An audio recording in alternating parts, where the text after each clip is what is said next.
Good morning. तो 7:30 हो गए, ऑफिस संभाल चुके हैं, फिर से वही मंडे। हाँ, मेरा ऑफिस शुरू होता है 7:30 बजे और पूरी बिल्डिंग अभी खाली है, सिर्फ मेरे ऑफिस के लोग ही आए हुए हैं। हेलो, तो लंच पीरियड हो गया, 4 बज गए हैं, फाइनली छुट्टी हो गई है। चलते हैं घर जाके झाड़ू पोछा नहाना खुद खाना देखते हैं। बिल्डिंग से निकल चुके हैं, ये हमारी बिल्डिंग,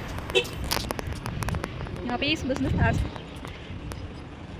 मुझे बहुत सुंदर लगती है। हाँ, यहाँ से थोड़ी देर पैदल चलना है, वॉकिंग डिस्टेंस है। फिर हाईवे पे हमें ऑटो मिलेगी, ऑटो पढ़ के उसमें लग जाएगा 20-25 मिनट। उसके बाद घर पहुँच के फिर वही घर के खा।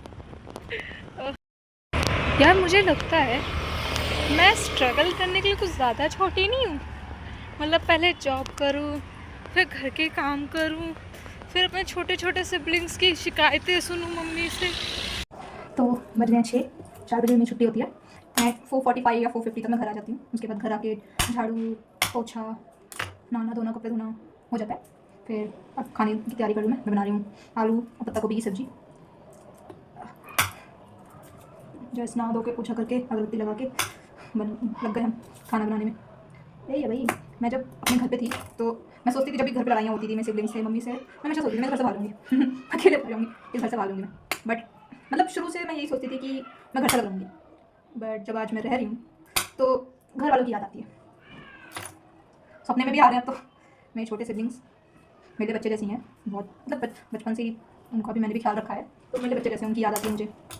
उनकी याद आती है कि अभी मैं घर पे होती तो मैं ऑफिस से आके सीधा नहा धो के बेड पे पड़ जाती, फ़ोन चलाती। बट अब यहाँ आके खाना बनाओ, झाड़ू पोछा करो और फिर सो जाओ 9 बजे तक, 8:30 बजे तक। क्या बंदा थक जाता है तो सो ही जाता है जल्दी। जो वेले लोग होते हैं या फिर जो ज़्यादा ही मेहनती लोग होते हैं वही देर तक जाते हैं। मेरे उसकी तो नहीं है देर तक जाना, मैं सो जाती हूँ 9:30 तक, नहीं 8:30 से 9:30, इसके बीच तो सो ही जाती हूँ। फिर सुबह उठ जाती हूँ 5:30, नहाओ धो खाना करो, 20-25 मिनट लगते हैं सुबह। एंड जब शाम को ट्रैफिक होता है तो उसमें लग जाते हैं 30 से 35 मिनट। सुबह जल्दी उठो, ऑफिस जाओ, ब्रेकफास्ट भी स्किप कर देती हूँ अब तो मैं। बट कोई नहीं, लाइफ है, कभी ना कभी तो फैमिली से अलग होना ही है। अभी सही तो मैं ज़्यादा ही थक गई हूँ, क्योंकि आज बहुत सारी बैसेस करी मैंने। बैसेस नहीं तो जैसे इंडिया में जीएसटी रिटर्न्स होते हैं वैसे ऑस्ट्रेलिया में बैसेस होती हैं। तो इंडिया में क्या होता है, नेक्स्ट मंथ की 11 को R1 का डाटा जाता है और 22 को 3D का डाटा जाता है। बट ऑस्ट्रेलिया में क्या होता है, जो अपना जीएसटी खुद टैक्स रिटर्न भर रहे हैं उनको 1 महीने दिए जाते हैं, एंड जो कोई किसी एजेंट से करवाते हैं, टैक्स एजेंट से करवाते हैं, उनको मिलता है 2 महीने का टाइम। तो मैं सीए फॉर्म में हूँ, तो 22 नवंबर ड्यू डेट है, सितंबर क्वार्टर एंड का, तो इसलिए इस महीने बहुत हेक्टिक होने वाला है।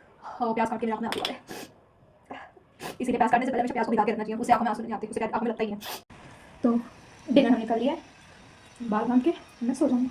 फिर कल ऑफिस, वेरी डेली रूटीन, और वेंसडे का छुट्टी। ये